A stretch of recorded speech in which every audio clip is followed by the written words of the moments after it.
आइए अनुराग के पास चलते हैं। इंश्योरेंस सेक्टर से जुड़ी हुई एक बड़ी खबर लेकर आए अनुराग बताइए क्या है बड़ी खबर आपके पास। देखिए, पिछले कुछ दिनों से जो चर्चाएं चल रही थी कि जो 3 सरकारी इंश्योरेंस कंपनियां हैं, यूनाइटेड इंडिया, नेशनल और ओरिएंटल, उनका प्राइवेटाइजेशन करने वाली है सरकार। तो वो हम आपको साफ साफ बता रहे हैं हमारे दर्शकों को कि इन कंपनियों का प्राइवेटाइजेशन नहीं हो रहा है। ये इस तरह की जो खबरें हैं केवल अफवाहें हैं, क्योंकि इसके पीछे जो रेशनल है वो मैं आपको बताना चाहूंगा। क्योंकि अभी कुछ दिन पहले ही इन 3 कंपनियों में सरकार की तरफ से 12,400 करोड़ रुपए पूंजी डालने का ऐलान किया गया है। तो हमारे जो सोर्सेज हैं वो बता रहे हैं कि अगर प्राइवेटाइजेशन करना होता है इन कंपनियों का तो इतनी बड़ी मात्रा में पूंजी सरकार इन कंपनियों में क्यों डालती। लेकिन आगे चल के सरकार का मकसद क्या है, क्या प्लान है, तो वो मैं आपको बताना चाहूंगा। जिस तरह से लाइफ इंश्योरेंस सेक्टर में मात्र एक कंपनी है LIC, जिसका सबसे बड़ा मार्केट शेयर है, तो उसी तर्ज पे आगे चल के भी जनरल इंश्योरेंस जो स्पेस है वहां पर जो सरकार का मकसद है कि सिर्फ एक ही कंपनी, सरकारी कंपनी हो, जिसमें जिस वजह से जो बाकी सरकारी कंपनियों के बीच कंपटीशन होता है। अभी जिस तरह से 4 सरकारी कंपनियां अपने बीच भी कंपटीशन करती है, तो ये जो 3 सरकारी कंपनियां हैं जो नॉन लिस्टेड है,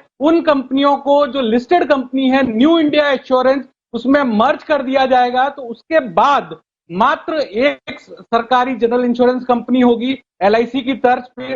तो जो बीच में कंपटीशन होता है कंपनियों का वो भी कम हो जाएगा। और इसी वजह से अभी सरकार ने इन कंपनियों के अंदर 12,450 करोड़ रुपए की पूंजी डाली है, जिससे इनकी सेहत जो है वो सुधर जाए और फिर आगे चल के इन 3 कंपनियों का न्यू इंडिया एश्योरेंस के अंदर मर्ज कर दिया जाए और फिर बाद में केवल एकमात्र जाइंट हो जनरल इंश्योरेंस का भी, जिस तरह से LIC जो है लाइफ इंश्योरेंस के अंदर एक जाइंट है। इस कड़ी में कुछ दिनों पहले ही जो चारों कंपनियों की ऑफिसर्स एसोसिएशन है, उनके द्वारा भी वित्त मंत्री को चिट्ठी लिखी गई है और उन्होंने भी कहा है कि इस कड़ी में सरकार को आगे बढ़ना चाहिए, क्योंकि अभी जो है तीनों कंपनियां अपने आप में ही कंपटीशन कर रही है और इस वजह से प्राइवेट कंपनियां उसका फायदा उठा रही है। तो आगे चलकर अगर एक ही कंपनी बनती है तो इससे सरकार को भी फायदा होगा और आपस में जो कंपटीशन होता है वो कहीं ना कहीं कम होगा। ओके, ये इंटरेस्टिंग चीज बता रहे हैं। आपके 4 कंपनियां मिलकर एक बड़ी कंपनी बनेगी, यूनाइटेड इंडिया, नेशनल इंश्योरेंस और ओरिएंटल इंश्योरेंस। इनका प्राइवेटाइजेशन नहीं होगा बल्कि न्यू इंडिया में इनको मर्ज कर दिया जाएगा और new India already listed company है। तो इस हिसाब से एक तरह से क्या अनुराग ये समझा जाए कि न्यू इंडिया जनरल इंश्योरेंस की LIC बन जाएगी, इस तरह की मतलब बड़ी कंपनी, एकमात्र कंपनी और सबसे बड़ी कंपनी, राइट? बस प्लान सरकार का वही है आगे चल के, क्योंकि अभी जो है 3 जो सरकारी कंपनियां थी उनकी सॉल्वेंसी इतनी मजबूत नहीं थी, तो इसी वजह से उसमें पूंजी डालने का ऐलान किया गया है। थोड़ा सा बैकग्राउंड में जाऊं, मैं आपको बताना चाहूंगा 2018 के बजट में हालांकि ऐलान किया गया था कि जो ये 3 कंपनियां हैं इनको मर्ज किया जाएगा, एक कंपनी बनाई जाएगी और उसके बाद इनकी लिस्टिंग की जाएगी। लेकिन अभी थोड़े दिन पहले ही बकायदा प्रकाश जावड़ेकर जी ने ऐलान किया था कि जो तीनों कंपनियों को मर्ज करके लिस्टिंग करनी थी उसको होल्ड पे कर दिया गया है और अब हम इसमें पूंजी डाल रहे हैं।